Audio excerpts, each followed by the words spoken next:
Naati afurii hundaan buddeenaa kennee baatiriitti qabnaan baatirii natti hin qabinii buddeenaa kennee du'aa kootii jedhe.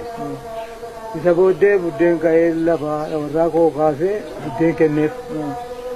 Buddeen kenneefi isa booddee buna naa danfisaa buna danfisiiseef.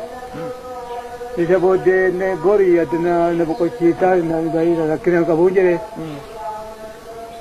Wayyaas immoo xinnoo waan xiqqoo hin qabneef waan faddee gachiisu hin qabu jennaan wayyaa siisiin kennaa waan fattee bultuun jedhe. Isa booddee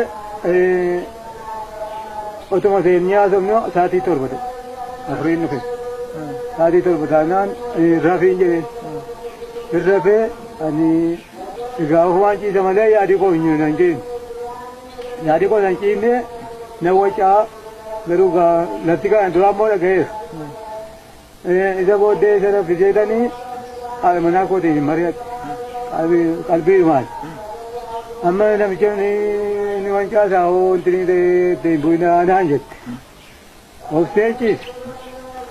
Sa'aatii 12 keessa sa'aatii 11 qoqqooniini lafaa ka'ee raawwadhee manaa koo tuqee mucaa xiqqoo tokko inni jala jira mucaa xiqqoo sana gabbaaseetanii dullaa tokko buddeen ittiin dullaa kanaan inni rafaa inni namichi rafaa meeshaa bitti hirkise. Sa'aatii meeqa?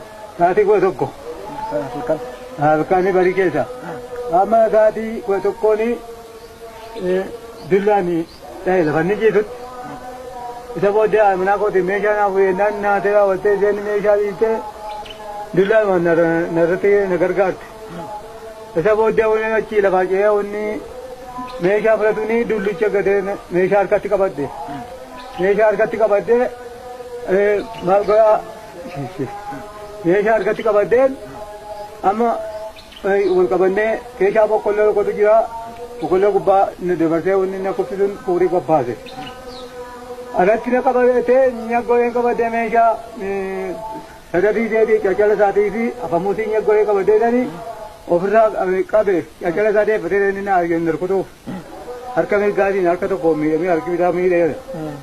Ammoo kanaaniini haati manaa kun irratti irree nooftii rukuta'u rukutti inni iyyiti namni naaf hirmatu inni dhabame akka namatti sila tuqu nan dhabe.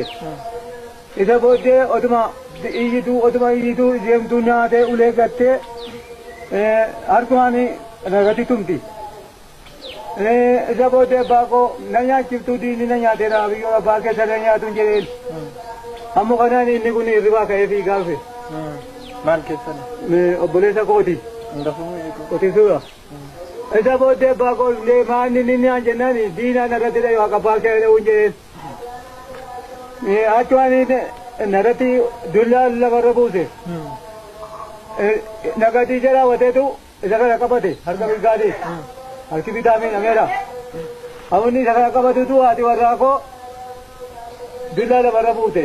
Isarratti immoo amma waan gadhiisee awwanni akkasii utaalee dhaabbatee ol galagalee dhaabatuuni meeshaa ishee bakka cancala deeffateera akka inni gala jiruus hin beekuun misaachi qabee gaafa gadi tirisu fuudhee achi buuse. Naaguchaa keessa darbatee buuse. Achi waan abbaa koo akka inni kun achitti dullaa lamatti dabalee bakka raawwate. Waraanni qaqqabu. Waraanni inni raawwannaan inni eega inni raawwate hin qaqqabne. Eega inni du'ee raawwateen nama midhaan eegu ijoollee naannoo waameetanii akka waraana naa waama. Kunoo nama akkasii akka ta'eera.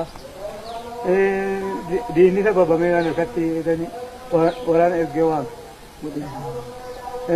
Isa booddee diriiranii sa'aatii lamaan dhufan. Dhufanii abbaa koo qawwee dhukaasa bananii daddasii tokkosanii hawuu dhaqanii waraqaa isaa meeshaa isaa fudhanii ilaalanii maqaan isaa isa. Maqaan isaa isa.